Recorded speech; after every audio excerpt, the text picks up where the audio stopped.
नमस्कार मित्रमैत्रिणींनो. आज आपण आपल्या पुढच्या भागात म्हणजे विपणन या शृंखलेमध्ये बाजार विभक्तीकरण किंवा प्रभावीकरण हे बघणार आहोत. प्रभावीकरण असं काही अभ्यासक म्हणतात, तर काही लोकांना वाटतं की आपण एकच समाज हा वेगवेगळ्या छोट्या छोट्या वर्गांमध्ये विभक्त करत आहोत, म्हणून त्याला ते विभक्तीकरण असंही म्हणतात. कुठलाही शब्द हा योग्य पद्धतीने इथे वापरता येईल. हा block number 1 basic concept of marketing आहे आणि यामधलं युनिट किंवा धडा हा तिसरा आहे, मार्केटिंग सेगमेंटेशन किंवा बाजार प्रभावीकरण तसंच बाजार विभक्तीकरण. आता जेव्हा या पूर्ण धड्याची आपण मांडणी बघतो तेव्हा आपल्याला असं लक्षात येतं की प्रस्तावना आणि उद्देशांबरोबरच आपल्याला इथे संकल्पना ही स्पष्ट करता येते.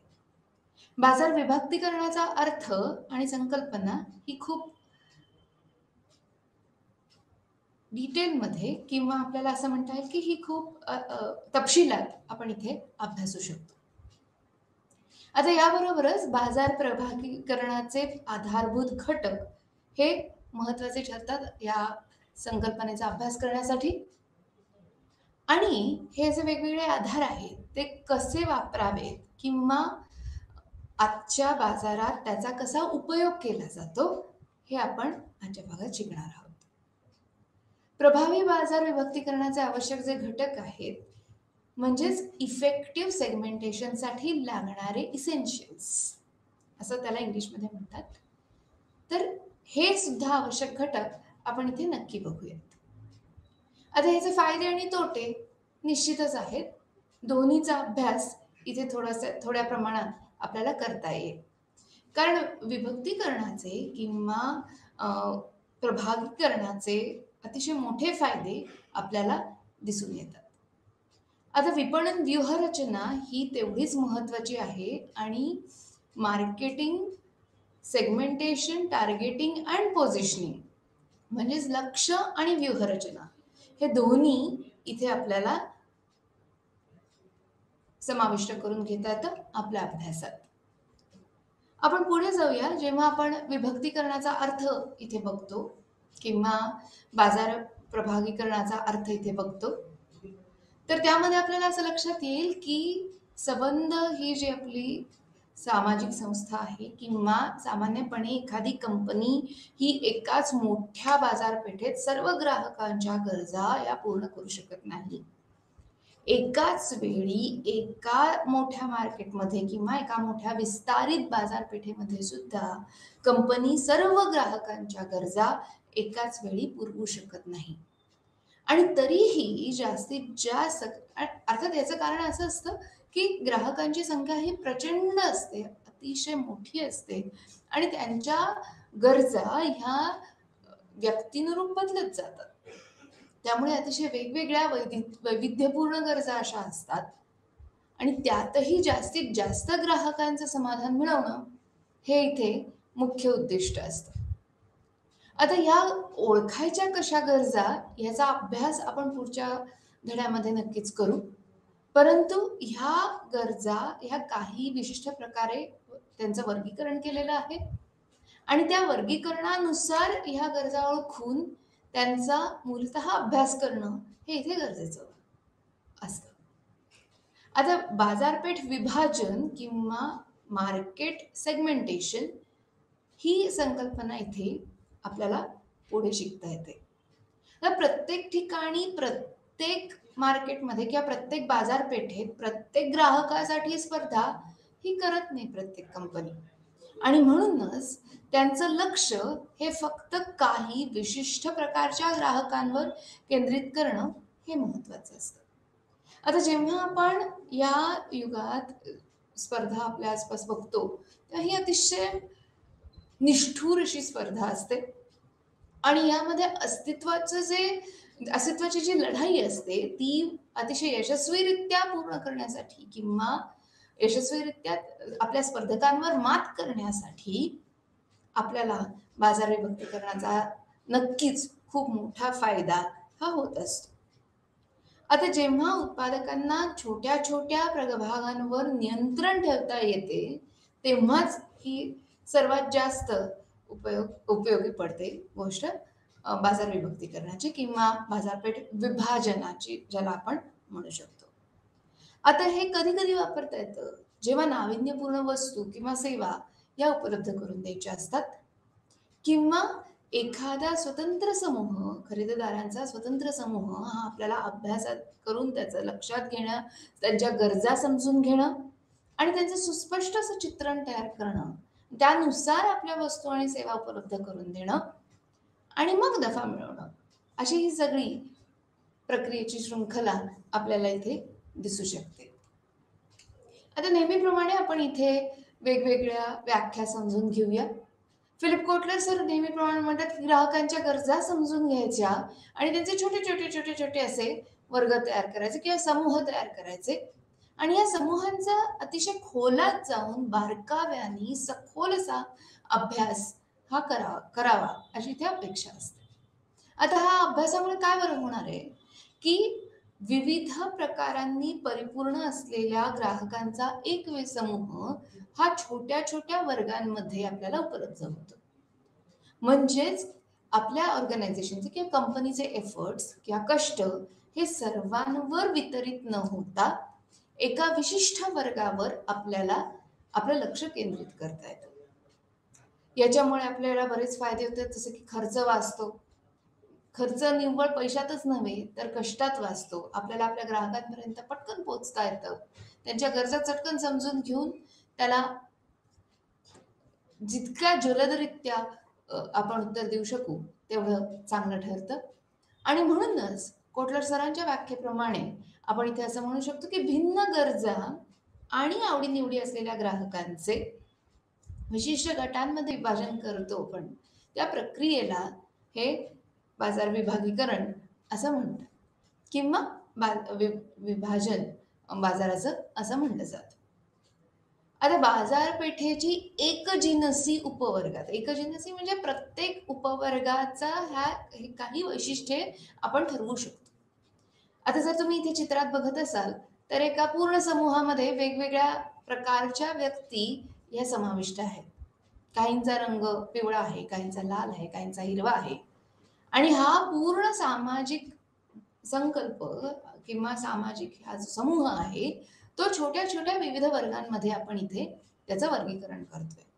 म्हणजेच आपल्याला सर्व लाल रंगाच्या व्यक्ती या एकत्रितरित्या मिळून आपण त्यांच्यावर लक्ष केंद्रित करून, ज्याला टार्गेटिंग असं म्हणतात इंग्लिशमध्ये, मार्केट टार्गेटिंग, त्यांच्यावरच लक्ष आपलं केंद्रित करून त्यांना हव्या असलेल्या वस्तू आणि सेवांची उपलब्धता निश्चित करणं हे इथे अतिशय फायद्याचं ठरतं आणि हीच गोष्ट आपल्याला नफा मिळवून देते.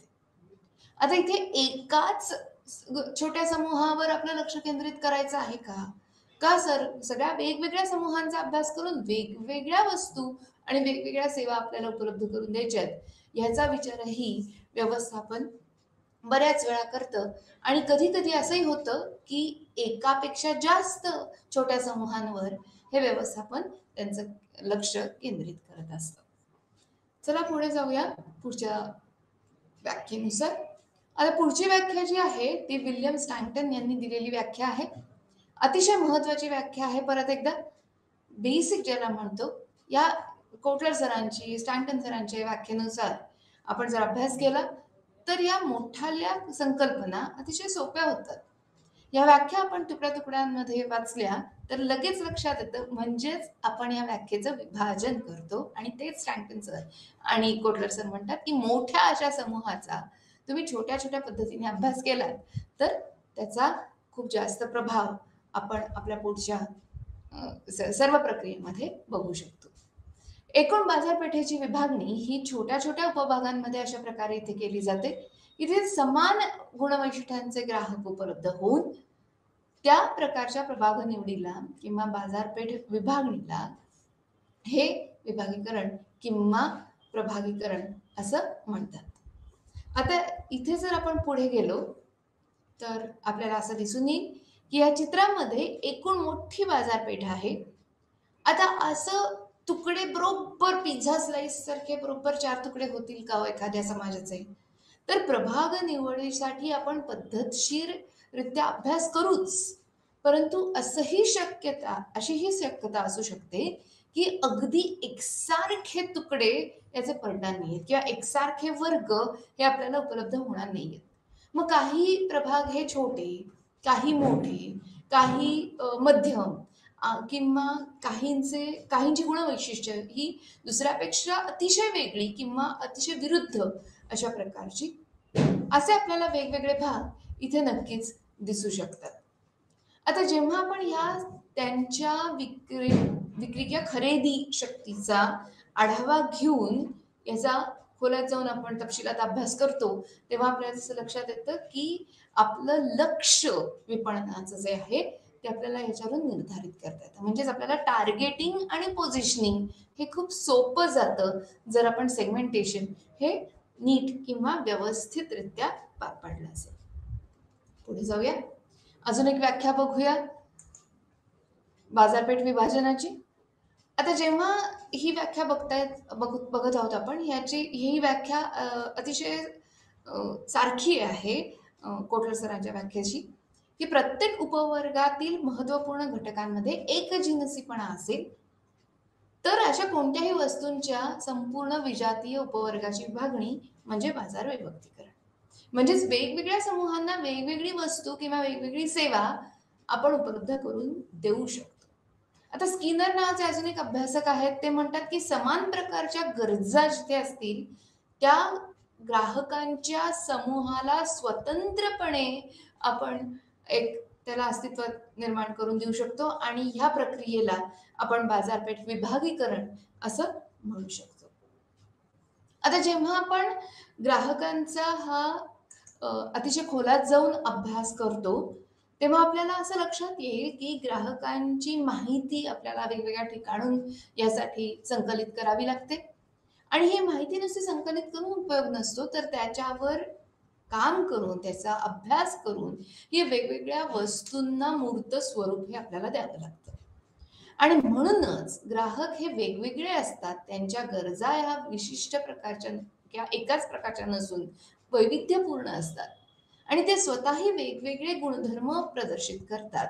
हे सगळ्यात महत्त्वाचं आहे इथे समजून घेण्यासाठी. अतिशय महत्त्वाचा भाग आहे हा, की प्रत्येक ग्राहक हा वेगळ्या पद्धतीने हा आपल्याला रिस्पॉन्ड करू शकतो किंवा त्याचा जो अभिप्राय असतो एखाद्या वस्तू किंवा सेवेबद्दलचा, तो नक्कीच बदलू शकतो. आता एकाच प्रकारच्या विपणन प्रयत्नांमुळे काय बरं होईल? जर एकच मार्केटिंग स्ट्रॅटेजी वापरली किंवा एकाच प्रकारचा विपणन प्रयत्न जर आपण कार्य करत असू, तर सगळ्या ग्राहकांना एकाच प्रकारच्या विपणन प्रयत्नामुळे फायदा हा होणार नाहीये. कारण त्यांच्या गरजा वेगळ्या आहेत, त्यांना त्यांच्या अपेक्षा वेगळ्या आहेत. त्यांना पडणारी वस्तू किंवा पडणारी सेवा ही वेगवेगळी आहे. आणि म्हणून हा मार्केटिंग स्ट्रॅटेजीचा जो प्रोग्राम असतो, तो आपल्याला बदलत राहावा लागतो. त्याच्यासाठी अतिशय मोठं कार्य करणंही किंवा खूप जास्त एफर्ट्स घेणं किंवा कष्ट करणं हे अपेक्षित असतं आणि त्याच्यामुळे खूप मोठा फरकही पडतो. आता जर ह्यामध्ये छोटे-छोटे समूह आपल्याला जर काढता आले किंवा डिमार्क करता आले किंवा ओळखता आले, तर त्यांच्या समान स्वभावानुसार, समान आवडी-निवडीनुसार, समान गुण त्यांचे किंवा गरजा ह्या आपण लक्षात घेऊन वस्तू आणि सेवांचा नक्कीच आपल्या विपणन कार्यात समावेश करू शकतो. आता जर आपण पुढे जायचं ठरवलं, तर पुढे तुम्हाला असं दिसू शकतं, की आपण महत्त्वाचे घटक जे आहेत बाजार प्रभावीकरणासाठी, ते आपण जास्त खोलात जाऊन इथे शिकूयात. आता कसं असतं, की एका समाजामध्ये ग्राहकांचे हे वेगवेगळे वर्ग असतात. आपण असं सारखं-सारखं म्हणतोय. पण म्हणजे काय हो? कशाच्यानुसार हे वर्ग आपल्याला तयार करता येतील? खरंच ते वर्ग असे खरंच वेगवेगळ्या ग्राहकांना वेगवेगळ्या ठिकाणी पाठवायचं का? नाही.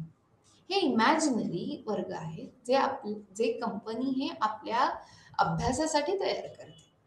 आणि हे वर्गीकरण हे कंपनीपुरतं मर्यादित असतं आणि ते वेगवेगळ्या कंपन्या वेगवेगळ्या पद्धतीने मांडू शकतात. म्हणजे कोणी जेव्हा अभ्यास करतं, एखादी अमेरिकन कंपनी असेल, तर मी मागच्या भागात एका असं म्हणलं होतं, की एखादी अमेरिकन कंपनी इंडिया आणि चायना किंवा भारत आणि चीन यांना एकत्रितरित्या खूप मोठ्या पॉप्युलेशन क्लस्टर किंवा अतिशय मोठ्या लोकसंख्या समूहाच्या दृष्टिकोनातून बघू शकते. परंतु एखादी युरोपियन कंपनी ही फक्त भारताला सुद्धा वेगवेगळ्या छोट्या-छोट्या समूहात अ, असे वर्गीकरण करून त्यांचा अभ्यास करून वेगवेगळी उत्पादनं ही अवेलेबल करून देऊ शकते किंवा उपलब्ध करून देऊ शकते. आता थोडक्यात एक उदाहरण घेऊया आपण. एअरटेल नावाच्या कंपनीची काही वर्षांपूर्वी एक ॲड आली होती किंवा जाहिरात आली होती, ज्याच्यात एक छोटीशी जिंगल होती किंवा ज्याच्यात एक छोटीशी गाण्याची लाईन होती. जसं असं म्हणतात, की हर एक फ्रेंड जरुरी होता है. So stay connected. तुमच्या मित्र फोन करत राहा. थोडक्यात एअरटेलचे ग्राहक व्हा, असा त्याच्यात भाग होता. तर ही जी जाहिरात आहे, ती तुम्ही नक्कीच वेगवेगळ्या भाषांमध्ये ऐकली असेल, बघितली असेल. कारण ही जाहिरात छापली गेली होती पेपरमध्ये किंवा मासिकांमध्ये किंवा पॅम्पलेट्सवर, ब्रोशर्सवर. त्याचप्रमाणे ही जाहिरात अतिशय प्रसिद्ध होती रेडिओ जिंगल आणि टीव्ही ऑडिओ व्हिज्युअल्ससाठी. म्हणजेच आपल्याला एकच जाहिरात छोट्या-छोट्या समूहाप्रमाणे पंजाबीपासून तेलुगूपर्यंत किंवा तमिळपर्यंत आणि बंगालीपासून गुजरातीपर्यंत वेगवेगळ्या भाषांमध्ये ही भाषांतर करून उपलब्ध करून द्यावी लागते. आता हे शक्य आहे जेव्हा तुम्ही एका मोठ्या समाजाचा विविध प्रकारे अभ्यास करून आपल्या स्वतःच्या फायद्यासाठी किंवा कंपनीच्या फायद्यासाठी त्यांचे प्रभाग तयार करा. आता तसं न करता सगळ्याच कंपन्या असं करतात असं नाही. तसं न करता काही कंपन्या एकाच पद्धतीचे विपणन कार्य सगळ्यांसाठी राबवतात. आता हे कितपत योग्य आहे किंवा हे कितपत यशस्वी ठरू शकतं, हे आपल्याला वेगवेगळ्या कंपन्यांचा अभ्यास केल्यावर नक्की समजतं. आपण बघूया आता इथे की ग्राहकांचे विविध वर्ग हे कसे ओळखायचे किंवा समूह हे आपण कसे ओळखू शकतो.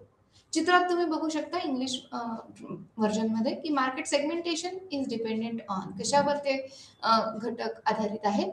तर डेमोग्राफिक म्हणजेच लोकसंख्येच्या निकषानुसार वेगवेगळ्या प्रकारे त्याचे वर्ग आपण बघू शकतो. किंवा दुसरं जर आपण बघितला तर जिओग्राफिक आहे. तर जिओग्राफिकमध्ये आपण भौगोलिक प्रभाग वेगवेगळे बघू शकतो. सायकोग्राफिक आहे.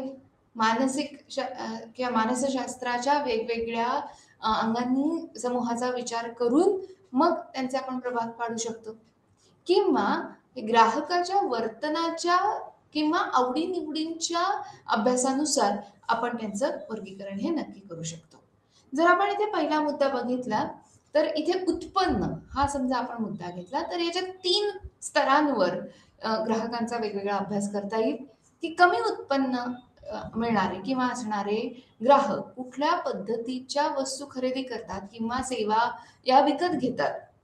किंवा अतिशय अधिक उत्पन्न असलेले किंवा ज्याला आपण वरच्या किंवा वरिष्ठ उत्पन्न श्रेणीमधील काही जर ग्राहक असतील, तर ते कुठल्या पद्धतीने विकत घेत असतील सेवा आणि वस्तू, त्याचा अभ्यास करून आपण त्यांना अतिशय प्रीमियम किंवा जास्त प्रतीच्या आणि जास्त किमतीच्या वस्तू आणि सेवा ह्या उपलब्ध करून देऊ शकतो.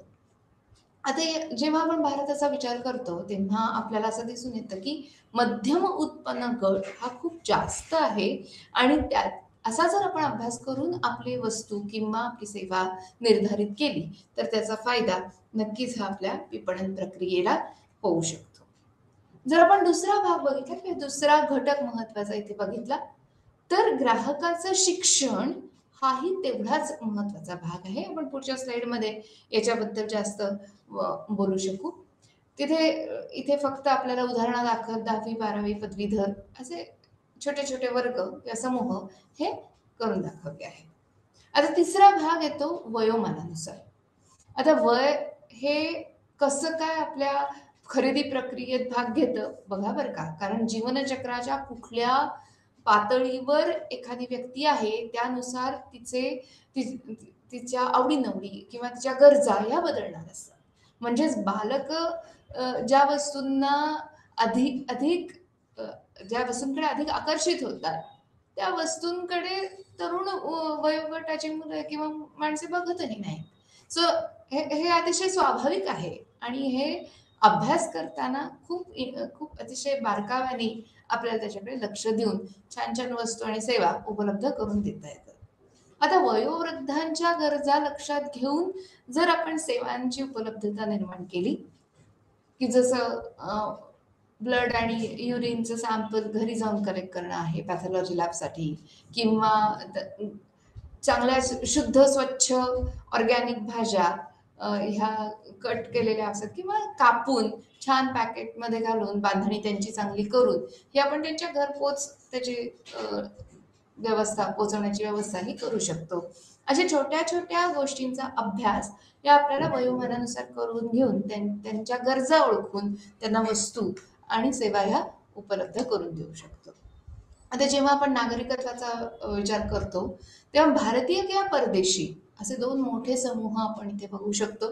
तर नागरिकत्वानुसार काही गोष्टी ह्या अपेक्षित असतात आणि त्यानुसार आपण ह्या सेवा त्यांना पुरवू शकतो. जसं की सरकारी किंवा शासकीय सेवांचा इथे उल्लेख करू शकतो आपण, की व्हिसा आहे, पासपोर्ट आहे किंवा आणखीनही काही वेगळ्या अ, गोष्टी ज्या सरकार आपल्याला उपलब्ध करून देतं, त्यांचा इथे आपण नक्कीच अभ्यास करू शकतो. आता औद्योगिक प्रगती आपल्या पर्यावरणातली ही आपल्या खरेदी निर्णयाचा खूप मोठा भाग असते. जर आपल्या भागात किंवा प्रभागात ही औद्योगिक प्रगती अतिशय डेव्हलप झालेली आहे किंवा जास्त प्रगत आहे, प्रगतिशील आहे. तर त्यानुसार आपली आवड-निवड किंवा बाजारात असलेल्या सुटेबल परंतु किंवा अतिशय सुयोग्य अशा परंतु विविध से ऑप्शन्सचा आपण विचार करून किंवा उपलब्ध असलेल्या विविध वस्तूंचा किंवा सेवांचा विचार करून आपण हे खरेदी करत असतो किंवा खरेदीचा निर्णय घेत असतो.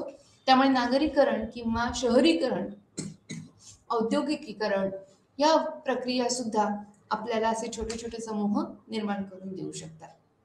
आता जर आपण भौगोलिक स्थानानुसार हे वर्गीकरण करायचं ठरवलं, तर इथे आपल्याला म्हणता येईल की ग्रामीण आणि शहरी हा मोठा भाग इथे आपल्याला दिसून येतो आणि ग्रामीण भागातील उपलब्धता सेवांची खास करून जसं की वीज पुरवठा आहे, पाणी पुरवठा आहे, या सुद्धा महत्त्वाच्या सेवा जर तिथे उपलब्ध असतील किंवा नसतीलही दुर्दैवाने, तर त्याप्रमाणे त्या अनुषंगाने विविध वस्तू कशा तिथे उपलब्ध करून देता येतील याचा अभ्यास आपण या प्रकारच्या घटकामध्ये किंवा वर्गामध्ये करू शकतो.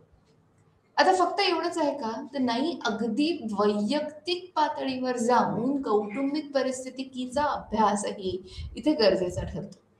जसं एखादी व्यक्ती जर विभक्त कुटुंबातून आलेली असेल किंवा अतिशय छोट्या न्यूक्लिअर फॅमिलीमधून शहरीकरणात आलेली असेल, छोट्याशा जिथे आई-वडील, मूल एवढेच लोक किंवा एवढीच संख्या आहे कौटुंबिक पद्धतीची किंवा परिस्थितीची, तर तिथले निर्णय घेतले जाणार जे आहेत खरेदी संदर्भातले, ते निश्चितच बदलतील आणि कोण हा निर्णय घेतं, हा निर्णय करता सुद्धा तिथे महत्त्वाचा ठरेल.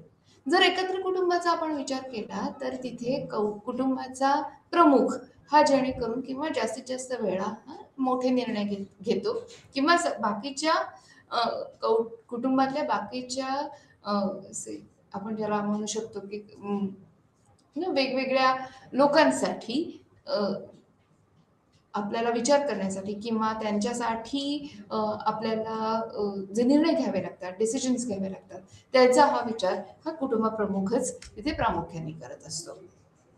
आता जर आपण पुढे जायचं ठरवलं याच्यात, तर आपण पहिला भाग इथे घेऊया लोकसंख्या रचनेचा. आता लोकसंख्या रचना म्हणजे इथे आपण खूप प्रामुख्याने उल्लेख करतोय तो पॉप्युलेशन किंवा डेमोग्राफिक सेगमेंटेशनचा. आता या घटकांमध्ये काय होतं, की एखाद्या भौगोलिक किंवा प्राकृतिक परिस्थितीत किती लोक आहेत, हे ठरवतं बाजारपेठ कशी आहे या संदर्भातील सर्व गोष्टी. आता ते कसं काय होतं, याचं आपण एक छोटं उदाहरण घेऊया. जपान हा जो देश आहे, तिथे अतिशय थोडी किंवा छोटी जमीन किंवा कमी जमीन ही उपस्थित आहे किंवा अवेलेबल आहे. आता या अतिशय छोट्या उपलब्धतेवर जमीन किंवा मृदा किंवा तुम्ही ज्याला म्हणू शकाल की एक जॉग्राफिकल एरिया, जो प्रभाग आहे तो अतिशय थोडा आहे.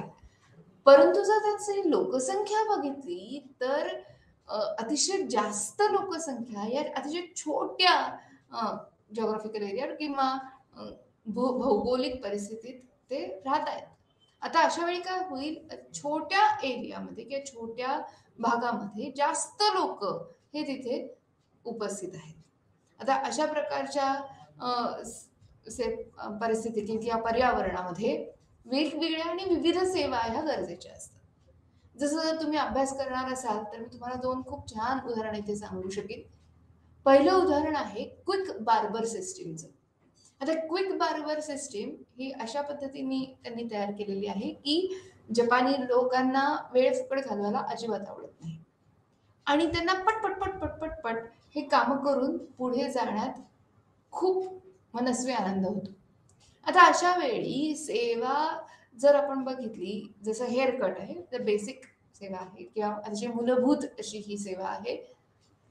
तर केस कापण्याच्या या प्रक्रियेला कमीत कमी मिनिटात पूर्ण करून देण्याच्या पद्धतीला त्यांनी क्विक बार्बर सिस्टीम अशी कंपनी प्रस्थापित करून आपल्याला उदाहरणादाखल दिलेली आहे. ही कंपनी काय करते, 7 मिनिटात ते 7 ते 10 असं म्हटलं जातं, 7 ते 10 मिनिटात पूर्ण प्रक्रिया केस कापण्याची हे ते पूर्ण करतात. आता हे सगळ्यात जास्त किंवा पटापट काम व्हावं म्हणून त्यांनी काय बरं केलं असेल, ते चक्क व्हॅक्यूम क्लीनरचा उपयोग करून ग्राहकाच्या अंगावर कापल्यानंतर केस जे पडलेले असतात ते निघून जावेत याच्यासाठी ते व्हॅक्यूम क्लीनरचा उपयोग करतात. अतिशय सूचकरित्या परंतु अतिशय उपयोगी पडणारं असं तंत्रज्ञान तिथे ते वापरतात. अर्थात वेगळ्या पद्धतीने हे मांडायचं झालं तर एका छोट्या अशा भागासाठी किंवा जे लोक पटपट पटपट मीटिंग्सला जाण्याची इच्छा करतात त्यांच्यासाठी 10 मिनिटात पूर्ण हेअर कट होऊन ते मीटिंगसाठी रेडी व्हावेत या दृष्टीने अशी छोटीशी पॅकेजेस किंवा अशा पद्धतीची सेवा ही त्यांनी उपलब्ध करून दिलेली आहे. आता हे कुठे शक्य आहे? आता ह्याच्यासाठी त्यांनी छोट्या छोट्या छोट्या एरियामध्ये किंवा छोट्या छोट्या मॉल्समध्ये त्यांचे अतिशय कमीत कमी जागेत उपलब्ध असलेले हे असे क्युबिकल्स किंवा काचेची गृहे ही उपलब्ध करून दिलेत. जरूर वेबसाईटला व्हिजिट करा. त्यांची वेबसाईट आहे quickbarber.com. आता क्विक बार्बरमध्ये त्यांची अशी जेव्हा तुम्ही क्युबिकल ते बघाल तेव्हा तुमच्या असं लक्षात येईल की एकच फक्त केस कापणारी व्यक्ती आणि ग्राहक असे दोघच जण या काचेच्या सेवागृहात उपस्थित राहू शकतात. जागाच नाहीये तिथे, कारण जमीनच नाहीये तिथे. तर अशानुसार किंवा अशा देशांना एकत्रितरित्या आपण एक समूह त्यांचा तयार करू शकतो. त्यामुळे क्विक बार्बर या कंपनीनी जपान बरोबरच थोडासा कोरियाचा भाग, सिंगापूरचा भाग, हाँगकाँगचा भागही ह्या प्रकारच्या सेवेसाठी नक्कीच विचारात घेतलेला आहे. तर प्रभाग जिथे आपल्याला वेगवेगळ्या लोकसंख्येच्या वैशिष्ट्यांचा अभ्यास करून शहरी किंवा ग्रामीण अशी बाजारपेठ आपल्याला विचारात घेता येते. स्थानिक किंवा प्रादेशिक बाजारपेठेतील ग्राहक कुठल्या प्रकाराचा विचार करतात किंवा ते राष्ट्रीय आणि आंतरराष्ट्रीय बाजारपेठेतील ग्राहक आहेत का, त्यांना आंतरराष्ट्रीय बाजारपेठेशी फारशी मैत्री नाही त्यांची, असंही आपल्याला इथे अभ्यासता येतं. आता शहरामध्ये काय होतं की वेगवेगळ्या प्रकारचे व्यवसाय, नोकरीच्या संधी उपलब्ध असतात. त्यामुळे काय होईल, निश्चितच तिथले उत्पन्न हे वेगळ्या पद्धतीचे किंवा जास्तीत जास्त असू शकते किंवा असंही असू शकतं की लिंगभेदाच्या अभ्यासक्रमानुसार किंवा अभ्यासानुसार आपल्याला असं पाहता येतं की कदाचित शहरांमध्ये, खरं तर भारतीय प्रत्येक शहरामध्ये हे दिसून येतं, परंतु जगभरातच असं दिसलेलं आहे की शहरांमध्ये ही पुरुषांची संख्या ही जास्त आहे महिलांपेक्षा. तर त्यानुसार हे आपण जर समूह प्रस्थापित करून घेतले तर त्याच्यासाठी आपल्याला वस्तू आणि सेवांचा उपलब्धता ही निश्चित करून देता येते. आता जेव्हा आपण वयाचा विचार करतो तेव्हा अ, अ, अ, जेव्हा वयाचा विचार करता येईल, तेव्हा आपण जसं म्हणलं, की बालकं किंवा लहान मुले किंवा किशोर किंवा तरुण किंवा प्रौढ किंवा वयोवृद्ध असे विविध प्रकारच्या ग्राहकांची विभागणी आपण आपल्या संदर्भासाठी करून त्यांच्यासाठी लागणाऱ्या वस्तू या वेगवेगळ्या पद्धतीने उपलब्ध करून देता येतात. जसं एक छोटासा भाग आहे अ, की पुस्तकं आहेत. तर वेगवेगळी पुस्तकं ही छोट्यांना लागणार आहेत, बालकांना किंवा लहान मुलांना मोठ्या प्रिंटची किंवा छान-छान चित्र असलेली, अतिशय आकर्षितरित्या असे पब्लिश केलेली पुस्तकं किंवा छापलेली पुस्तकं ही आपल्याला गरजेची असतात. जिथे आपल्याला वयोवृद्धांसाठी ही कदाचित धार्मिक पुस्तकं ही महत्त्वाची ठरत असतील. तर हा जो भाग आहे, हा जो विचार आहे, तो इथे आपल्याला लक्षात घ्यावा लागतो. आता याचं अजून एक उदाहरण द्यायचं झालं तर एकाच पद्धतीची वस्तू ही काही फेरफार आणि फरक करून 2 वेगवेगळ्या लोकसंख्येच्या समूहांना उपलब्ध करून देता येते. उदाहरणच द्यायचं झालं तर डायपर ही एक अशी कमॉडिटी आहे किंवा डायपर ही अशी एक वस्तू आहे, जी लहान मुलांनाही उपलब्ध करून देता येते आणि वयोवृद्धांनाही त्याची गरज पडू शकते. त्यामुळे वयोमानानुसार एखादी वस्तू किंवा त्या वस्तूचं स्वरूप बदलणं आणि ती उपलब्ध करून देणं हे गरजेचं ठरतं. जसं आपण आधी म्हणलं जपानी असे देशात किंवा जपानमध्ये आपल्याला वयोवृद्ध लोक जास्त भेटतात आणि त्यामुळे त्यांच्याकडे अशा प्रकारची उत्पादने ही खूप जास्त प्रकाराने अ, असे उपलब्ध करून दिलेली असतात. आता जर पुढचा आपण भाग घेतला शिक्षणाचा, तर निव्वळ 10वी-12वी नाही हो. जेव्हा आपण भारताचा विचार करतो तेव्हा प्राथमिक शिक्षणापासून किंवा अ, शालेय शिक्षणापासून आपल्याला सुरुवात करावी लागते. शालेय शिक्षण, मॅट्रिक, पदवीधर, पदव्युत्तर आणि इतर काही शैक्षणिक पात्रता असलेले वेगवेगळे छोटे-छोटे समूह आपल्याला इथे लक्षात घेता येतात. आता जास्तीत जास्त शिक्षणामुळे काय होणार आहे, की जास्तीत जास्त शिक्षणामुळे त्यांचा एक्सपोजर वाढेल, त्यांना माहिती असलेली ही खूप वेगळ्या पद्धतीची असेल. त्यांच्या राहणीमानाबद्दल त्यांच्यात जाणीव असेल आणि त्याच्यात त्यामुळे फरक पडलेला असेल आणि म्हणूनच आपल्याला असं म्हणता येईल, की शिक्षणाच्या आधारावर आपल्याला या समाजाचे छोटे-छोटे समूह निश्चित करता येतील. पुढचा भाग किंवा पुढचा मुद्दा लक्षात घ्यायचा झाला, तर त्याच्यात व्यवसाय आणि उत्पन्न हा आहे. शेती, व्यापार, नोकरी किंवा अजूनही काही उद्योग जर असेल, तर त्यानुसार हे उत्पन्न बदलणार आहे आणि त्यानुसार उत्पन्नावरून विशिष्ट गटाची किंवा समूहाची रचना आपल्याला समजणं हे सोपं जातं. आता जर आपण पुढचं बघितलं, तर पुढचा भाग आहे कौटुंबिक माहितीचा किंवा पार्श्वभूमीचा. इथे आपल्याला नुसतंच कुटुंबाचं आकारमान हे लक्षात न येता, कारण आपण असं म्हणतो की कुटुंबाच्या आकारमानानुसार आपली एक्सपेंडिचर पॉवर किंवा अ, व्यय करण्याची पैसे किंवा असलेली संपत्ती व्यय करण्याची शक्ती ही बदलणार असते.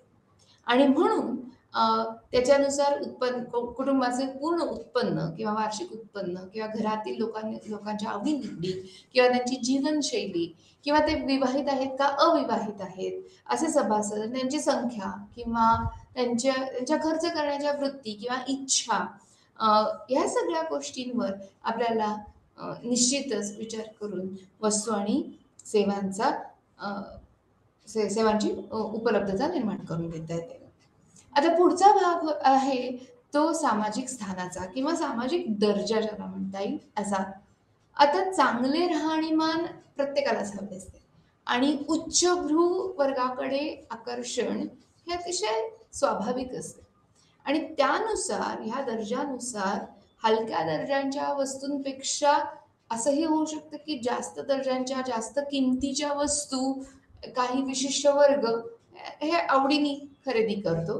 म्हणून सामाजिक स्थान किंवा दर्जा हे इथे आपण लक्षात घेतलं पाहिजे. आता जर आपण दुसरा भाग बघितला प्रभागीकरणाचा किंवा विभक्तीकरणाचा, तर तो आहे भौगोलिक परिस्थितीचा. आता भौगोलिक स्थान म्हणजेच आपण म्हणजे ज्याला ग्रामीण किंवा शहरी स्थान असं म्हणलं किंवा आपण असंही म्हणू शकतो की राष्ट्रीय आणि आंतरराष्ट्रीय उत्पादनांची उपलब्धता आपल्याला तिथे बघू शकतो. त्या बाजारपेठेची वैशिष्ट्ये आपण नक्कीच इथे अभ्यासू शकतो. परंतु एखाद्या भौगोलिक परिस्थितीनुसार तिथे असलेली संसाधनंही बदलणार आहेत. जसं आपण पंजाब या प्रांताबद्दल जर बोलायचं झालं तर तो मूलतः प्रांत पंजनाड म्हणजे 5 वेगवेगळ्या नद्यांचा प्रदेश हा बनलेला आहे. आता नद्या जिथे असतात तिथे सुपीक प्रदेश हा जरूर असतो. आता मृदा चांगली अतिशय सुपीक आहे, पाण्याची उपलब्धता आहे. नक्कीच ह्या भागात शेतकरी हा अतिशय संपन्न आहे. तर ह्यानुसारही आपण छोटे-छोटे समूह हे तयार करू शकतो. म्हणजेच बाजार वैशिष्ट्ये, त्यांना हवे असलेली आहार पद्धती किंवा अ, पोषणाची विविध असे रूपे आपल्याला इथे बघता येतात. हा पोषण आणि पोषकच नव्हे, तर पोशाखाबद्दलची माहिती सुद्धा भौगोलिक परिस्थितीमध्ये ही समाविष्ट होते. जसं आपण नेहमी म्हणतो, की रण किंवा कच्छ हा जो भाग आहे भारताचा, तिथे अतिशय उष्णता असते, उष्मा असतो आणि म्हणूनच तिथला पोशाख हा वेगळा असतो.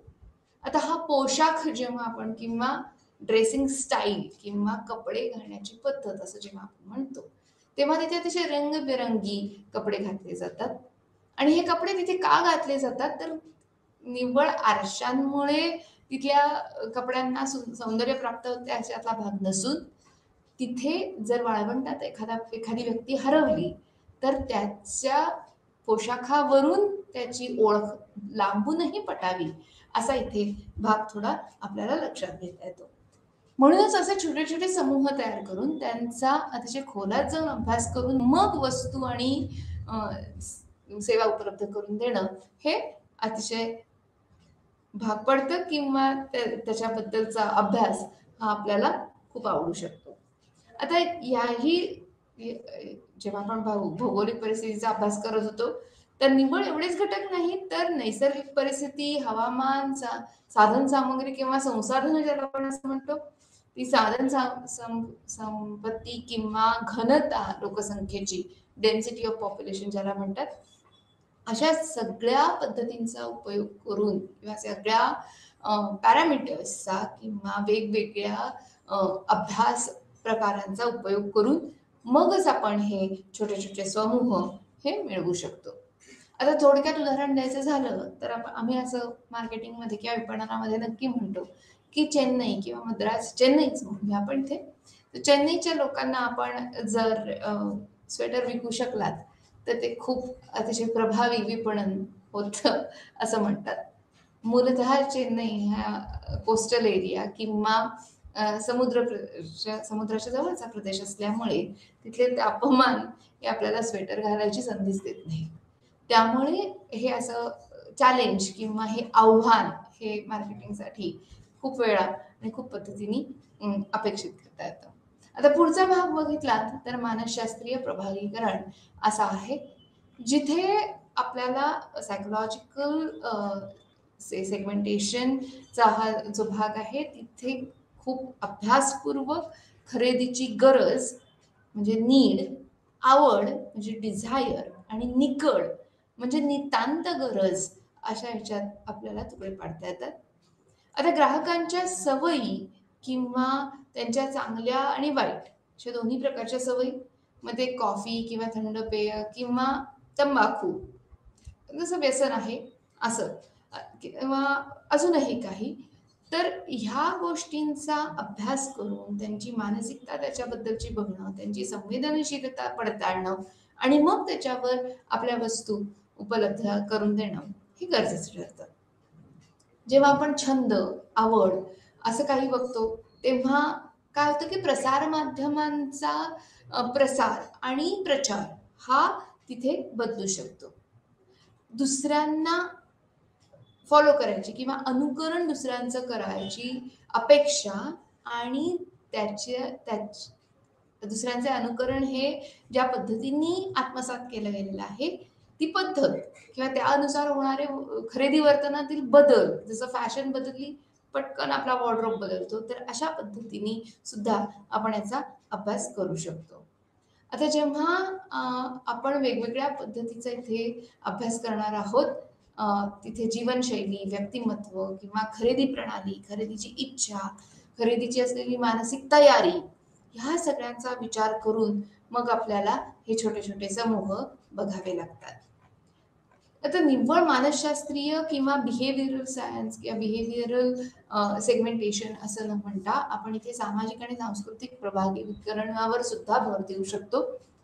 आणि पहिला त्याच्यातला सगळ्यात मोठा जो भाग आहे तो धर्म किंवा रिलिजन हा आहे.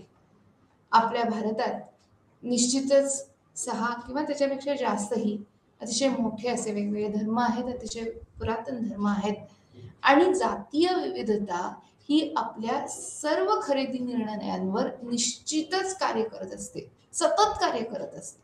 कारण आपल्या पद्धती, रूढी, परंपरा, आपली विचार करण्याची पद्धत, आपले सण समारंभ आणि सेलिब्रेशनच्या पद्धती किंवा आपल्या एकमेकांच्या देवाणघेवाणी किंवा ज्याला गिफ्टिंग असं म्हणतो, तर ह्या सगळ्या बदलल्या. म्हणजेच समाजाची विभागणी ही आपण धर्म, वंश, जात ह्या सगळ्यानुसार करू शकतो. आणि विशिष्ट सण किंवा विशिष्ट उत्सव वेगवेगळ्या पद्धतीने साजरे केले जातात आणि ही साजरी करण्याची जी पद्धत असते ती वेगवेगळ्या समाजात वेगवेगळ्या वेळी वेगवेगळ्या नावानी होते. आता काही उदाहरणच इथे द्यायची झाली तर मुंबईचा गणेशोत्सव हा अतिशय प्रसिद्ध आहे. त्याची एका पद्धतीची बाजारपेठ नक्कीच उपलब्ध आहे. गुजरातमध्ये बघितलं तर आपण नवरात्री हे अतिशय फेमस आहेत किंवा अतिशय प्रसिद्ध आहेत. आणि त्यावेळी लागणाऱ्या वस्तू किंवा त्या सण समारंभाच्या साजरीकरणासाठी लागणाऱ्या वस्तू आणि सेवा यानुसार आपण समाजाचं वर्गीकरण हे नक्की करू शकतो. आता सांस्कृतिक देवाणघेवाण आणि समाजमान्य वर्तन प्रकार हे इथे आपल्याला अभ्यासता येतात. त्याचप्रमाणे आपल्याला भाषा, प्रांत ह्याच्यावर अवलंबून असलेले प्रकारही बदलता येतात. जसं आहार सुद्धा बदलतो ह्या सगळ्या रूढींनुसार किंवा चालीरीतींप्रमाणे. धार्मिक विधी बदलतात. जसं अल्पोपहार आहे, जेवण आहे, भेटवस्तू आहेत, पाकिटे आहेत, खाद्यपदार्थ आहे, पर्यटन आहे, प्रवास आहे, अन्नप्रक्रिया पुरवठा आहे. तर या सगळ्या वस्तू ह्या बदलत जातात धार्मिक आणि बाकीच्या विविधतेनुसार. ज्याला ऍक्सेप्टन्स असं म्हणतो आपण, की आपण ज्या वस्तू आत्मसात किंवा ज्या सेवा आत्मसात आपोआपच केलेल्या असतात. जसं नाटक आहे, सिनेमा आहे, तमाशा आहे, काही ठिकाणी जसं किंवा क्रीडांगणे आहेत, संमेलने आहेत, प्रशिक्षण वर्ग आहेत.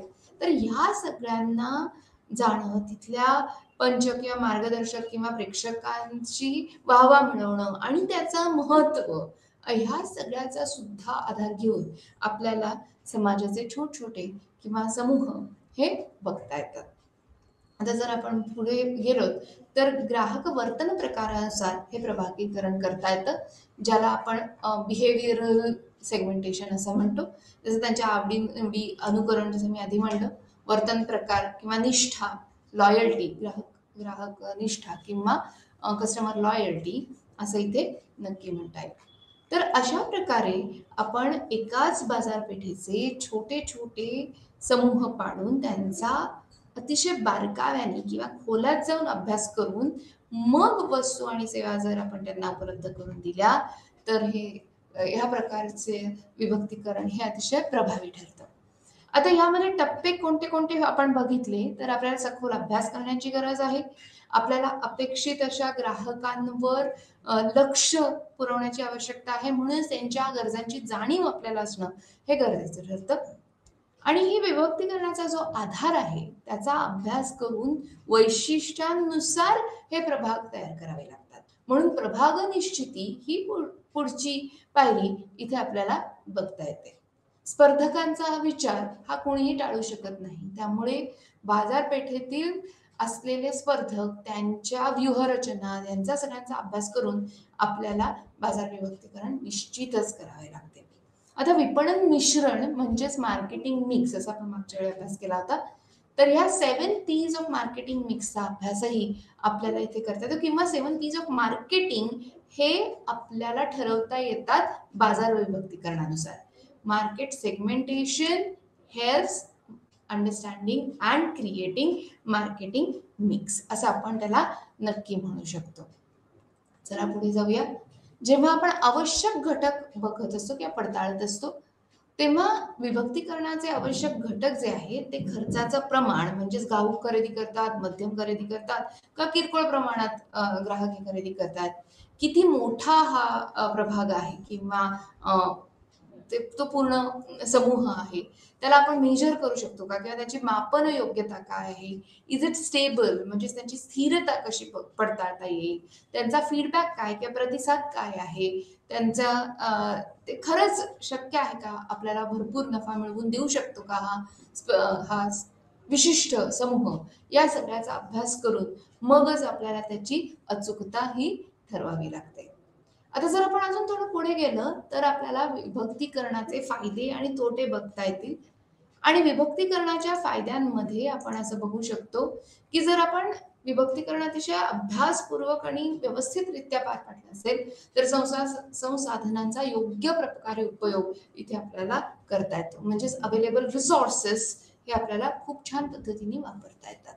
स्पर्धेची जाणीव होऊन त्या स्पर्धेवर मात करणं हे इथे गरजेचे ठरते आणि आपोआपच त्यांनी आपल्याला फायदा होतो. विभक्तीकरणाने आपल्याला हे उद्दिष्ट हे अचीव्ह करता येतं किंवा हे उद्दिष्ट आपल्याला साध्य करता येतं.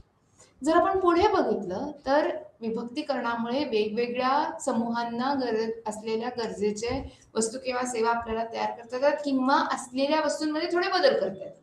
ज्याला आपण मॉडिफिकेशन ऑफ द प्रॉडक्ट असं म्हणतो. आणि म्हणूनच अतिशय प्रभावी विपणन कार्यक्रम राबवायचा असेल तर विभक्तीकरण हे नितांत गरजेचं ठरतं. बाजारातील उपलब्ध संधींचा शोध घेण्यासाठी प्रभावीकरणाचा किंवा विभक्तीकरणाचा हा आपल्याला फायदा होतो आणि पुरेपूर लाभ आपल्याला त्याचा उठवता येतो. ग्राहक संपर्क म्हणजेच कस्टमर कॉन्टॅक्ट आपल्याला त्यांच्यापर्यंत पोहोचता येतं. संभाव्य ग्राहकांच्या गरजा समजून घेता येतात आणि त्यानुसार आपल्याला विक्रय वृद्धी ही आपण निश्चित मिळवू शकतो. आता विपणन मिश्रणाचा कार्यक्रम हा पूर्ण विभक्तीकरणावरच अवलंबून असतो. हे कायम लक्षात ठेवा आणि हे नक्की आपल्या परीक्षेत विचारलं जातं. खूप वेळा खूप वेगवेगळ्या परीक्षांमध्ये विभक्तीकरणावर हे प्रश्न असतात. कारण हे जे बेसिस आहेत किंवा हे जे आधार आहेत विभक्तीकरणाचे त्याचा त्याचा अतिशय खोलात जाऊन अभ्यास करणं आणि तो केलाय की नाही विद्यार्थ्यांनी हे परीक्षेत पडताळणं हे खूपच स्वाभाविक आहे.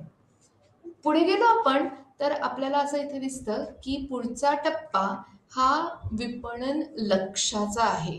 म्हणजेच जेव्हा आपण असं म्हणतो की सेगमेंटेशन, टार्गेटिंग अँड पोझिशनिंग, तर हा दुसरा भाग आहे टार्गेटिंगचा. आता टार्गेटिंग किंवा विपणन लक्ष्य म्हणजे काय? तर आपले ग्राहक नेमके कोण आहेत त्यांना ओळखणे. आता जेव्हा आपण सेगमेंटेशनमध्ये त्यांना ओळखलेलं आहे किंवा जेव्हा विभक्तीकरणात आपण त्यांचं वर्गीकरण केलेलं आहे, त्यातला कुठला वर्ग आपल्याला सर्वात जास्त नफा करून देईल ते बघणं, ते ओळखणं आणि त्यांच्यावर लक्ष केंद्रित करून त्यांना बरोबर आपण अचूकपणे हेरणं आणि त्यांना उत्पादनाची ओळख करून देणं किंवा प्रॉडक्ट पोझिशनिंग ज्याला म्हणतात, तर ही आपण साध्य करू शकतो. आता याच्यासाठी विपणन लक्ष्यामध्ये आपण अजून एक इथे बघू शकतो भाग, की विपणन लक्ष्याच्या प्रक्रियेमध्ये बाजाराचे छोटे-छोटे किंवा विभक्तीकरणाच्या प्रक्रियेमध्ये आपण छोटे-छोटे भाग पाडतो किंवा समूह पाडतो. परंतु हे जे समूह आहेत, हे विपणन लक्ष्य व्यूहरचनेप्रमाणे बदलतील. आता जर तुम्ही इथे पुढच्या स्लाइडमध्ये बघितलं तर विपणन लक्ष्य हे 3 प्रकारामध्ये विभागलेले आहे आणि ही व्यूहरचना अतिशय महत्त्वाची आहे. त्यामुळे 3 वेगवेगळे भाग हे कायम लक्षात ठेवूया आपण.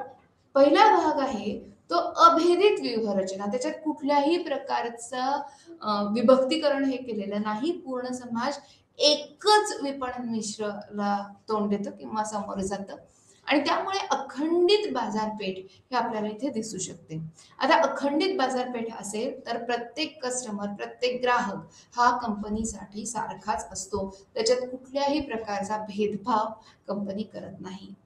परंतु जर भेदित व्यूहरचना असेल तर विपणन मिश्र तर बदलेलच पण त्याचप्रमाणे बाजारपेठेच्या अभ्यासानुसार कुठलं विपणन मिश्र कुठल्या बाजारपेठेसाठी अनुरूप आहे याचा अभ्यास करून आपल्याला भेदित व्यूहरचना ही वापरता येते. दुसऱ्या आकृतीत तुम्ही इथे बघू शकता, व्यवसाय संस्था ही विपणन मिश्रणाचा अभ्यास करून बाजारपेठेला बरोबर हेरून तिथे गरजेच्या वस्तू आणि सेवा ह्या उपलब्ध करून देते. जर आपण पुढे जाऊन बघितलं, याचा विचार केला, तर तिसरी जी पद्धत आहे, तर तिसऱ्या पद्धतीमध्ये आपण केंद्रित व्यूहरचना असं म्हणतो. आता केंद्रित व्यूहरचनेमध्ये केवळ एकाच विशिष्ट अशा व्यूहरचनेची किंवा बाजारपेठेची ही माहिती जास्त घेतली जाते किंवा निवड केली जाते आणि ही निवड लक्षात घेऊन त्यानुसार व्यवसाय संस्था ही आपलं विपणन मिश्र बदलत असते. म्हणजेच विपणन मिश्र हे प्रत्येक बाजारपेठेसाठी उपलब्ध न होता फक्त अतिशय छोट्या कॉन्सन्ट्रेटेड किंवा ज्याला केंद्रित असं म्हणता येईल अशा व्यूहरचनेमध्ये आपण ही बघू शकतो.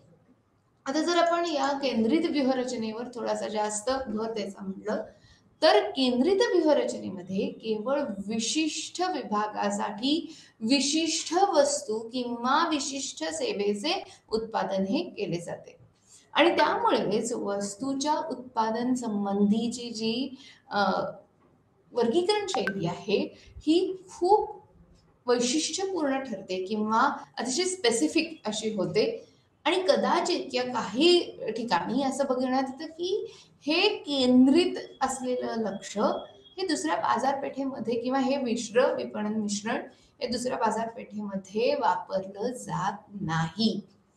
जसं आपण विचार करू शकतो, मॅकडोनल्ड्स नावाची जी मोठी कंपनी, आंतरराष्ट्रीय कंपनी आहे, त्यांचे बर्गर हे जे प्रोडक्ट आहे त्यामध्ये खूप फरक हे वेगवेगळ्या देशांनुसार केले जातात. जसं फ्रान्समध्ये वाईन कन्झम्पशन हे संस्कृतीचा एक भाग आहे, त्यामुळे बर्गर बरोबर वाईन प्रोव्हाइड करणं किंवा उपलब्ध करून देणं हे केंद्रित लक्षाचं हा इथे भाग होऊ शकतो. किंवा जर तुम्ही जपानी बाजारपेठेत बघितलं तर मॅकडोनल्ड्स हा तिथे साधा बन किंवा साधा ब्रेड न उपलब्ध करून देतात, त्यांच्यासाठी तिथे राईस बन किंवा ज्याला आपण तांदळाचा ब्रेड किंवा पाव तिथे निश्चित निर्माण करून ते तिथे उपलब्ध करून देतात. आता हा राईस बन कसा दिसतो, तो कसा तयार करतात हे जरूर शोधा.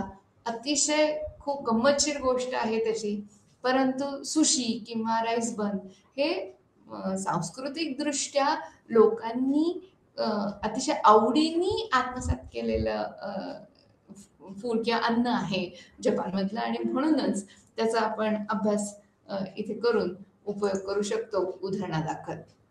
आता जर थोडंसं पुढे जायचं ठरवलं यामध्ये, तर विपणन व्यूहरचनेची निवड जी आहे ती आपल्याला उत्पादन संसाधने किंवा ज्याला आपण म्हणू की रिसोर्सेस अवेलेबल जे कंपनीकडे असतात त्याच्यानुसार करता येते किंवा वस्तूचा एकजिनसीपणा किंवा एखाद्या समूहाचा एक विशिष्ट पद्धतीचा गुणधर्म लक्षात घेऊन जर आपण वस्तू त्यांना उपलब्ध करून दिली तर त्याचा प्रभावीपणा आपल्याला इथे लक्षात घेता येतो.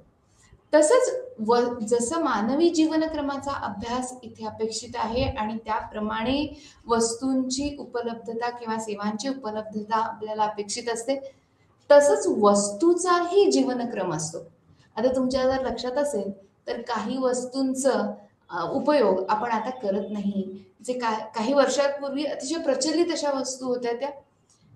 उदाहरणादाखल घ्यायचं झालं तर जेव्हा आपल्या भारतात मोबाईल पहिल्यांदा आले 90च्या दशकामध्ये, तेव्हा अतिशय मोठ्या आकाराचे अतिशय वजनदार हेवी ज्याला म्हणता येतील असे नोकिया कंपनीचे हँडसेट आपण पूर्वी मोबाईलसाठी वापरत होतो, जेव्हा सेवेचे दर हे अतिशय उच्च होते किंवा भयंकर किंमत आपण त्याच्यासाठी पुरवलेली आहे, जिथे आपण येणाऱ्या कॉलला उत्तर देण्यासाठी पर मिनिट 16 रुपये जिथे ग्राहक पैसे देत होता. म्हणजे येणाऱ्या फोनसाठी आता तर सगळ्याच कंपन्या फ्री कॉलिंग म्हणतात किंवा ज्याला आपल्याला कॉल करायला किंवा कम्युनिकेशन करण्यासाठी पैसे पडत नाहीत, तेव्हा त्यावेळी आपण येणाऱ्या कॉलसाठी सुद्धा ₹16 पर मिनिट हे दिलेले आहेत.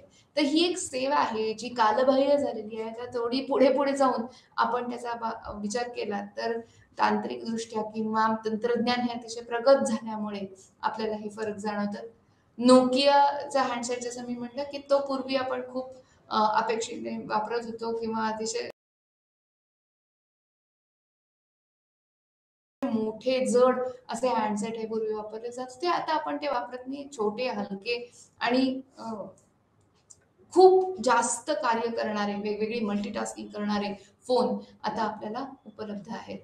तसंच काही लोकं म्हणतात, की टाइपरायटर हे कालबाह्य झालेलं असे गॅजेट आहे किंवा उपकरण आहे. आता त्या जागी कॉम्प्युटर्स, लॅपटॉप्स, टॅबलेट्स, MacBooks या पद्धतीच्या गॅजेट्सनी त्याची जागा हिरावून घेतलेली आहे आणि म्हणून आधीच्या वस्तू ह्या आता बाजारपेठेत उपलब्ध नाहीत. तर हा जो प्रवास असतो वस्तूंचा किंवा वस्तूंचा जो जीवनक्रम असतो, इंट्रोडक्शन, ग्रोथ, मॅच्युरिटी आणि डिक्लाइन या सगळ्यांचा अभ्यास करून कुठल्या बाजारपेठेसाठी कुठल्या जीवनक्रमातील वस्तू ह्या अपेक्षित आहेत, त्याप्रमाणे आपण त्या उपलब्ध करून दिल्या, तर यश निश्चितच व्यवसायाचं खूप मोठं वाढतं. स्पर्धकांची व्यूहरचना लक्षात घेऊन किंवा बाजारपेठेतील स्पर्धक राष्ट्रीय आहेत का आंतरराष्ट्रीय आहेत, ते कशा पद्धतीने विचार करतात, ते कशा पद्धतीने कार्यरत आहेत, याचा सगळ्याचा अभ्यास करून आपण आपली कार्यक्षमता वाढवली आणि त्याला टक्कर दिली, तर निश्चितच त्याचा उपयोग जास्त होतो. आता या सगळ्या भागात आपण शासकीय धोरणांचा किंवा सरकारी धोरणांचा विचार हा केलाच पाहिजे. कारण सरकार हे नेहमी जनतेच्या हिताची काळजी घेत असतं आणि म्हणूनच त्या सरकारी धोरणांचा परिणाम काय होईल समूहांवर, वेगवेगळ्या समूहांवर आणि सेवांवर हे सुद्धा इथे अभ्यास करून मग त्याच्यानुसार वस्तू आणि सेवा ह्या उपलब्ध करून दिल्या जातात. अ, तर ह्या सगळ्या भागाचा किंवा ह्या सगळ्या परिस्थितींचा अभ्यास करून मग परत जर आपण आजचा आढावा घेतला, तर आज आपल्या असं लक्षात येईल, की प्रत्येक ठिकाणी, प्रत्येक बाजारपेठेत, प्रत्येक ग्राहकासाठी स्पर्धा करण्यापेक्षा कंपनी बाजाराचा अभ्यास करून किंवा मार्केटचा अभ्यास करून अधिकाधिक परिणामकारक किंवा प्रभावीपणे हे वस्तू आणि सेवा उपलब्ध करून देण्यामागे अ, से त्याचे कष्ट समर्पित करते आणि ह्या अशा प्रकारे केलेल्या कष्टांवर आपल्याला छोट्या भागांमध्ये नियंत्रणही ठेवता येते आणि आपला ग्राहक वर्ग निश्चित करून त्यांचं समाधान हे आपल्याला बघता येतं किंवा पूर्णत्वाला आपण तिथे जाऊ शकतो. त्यामुळेच बाजारपेठ विभाज्य म्हणजे बाजारपेठ विभाजन किंवा प्रभागीकरण हे करून नाविन्यपूर्ण वस्तू आणि सेवा हे ग्राहकाला उपलब्ध करून त्यांची संतुष्टी मिळवणं हे आपलं इथे ध्येय पूर्णत्वाला येऊ शकतं. आज इथेच थांबूया. पुढच्या भागात परत भेटू. नमस्कार.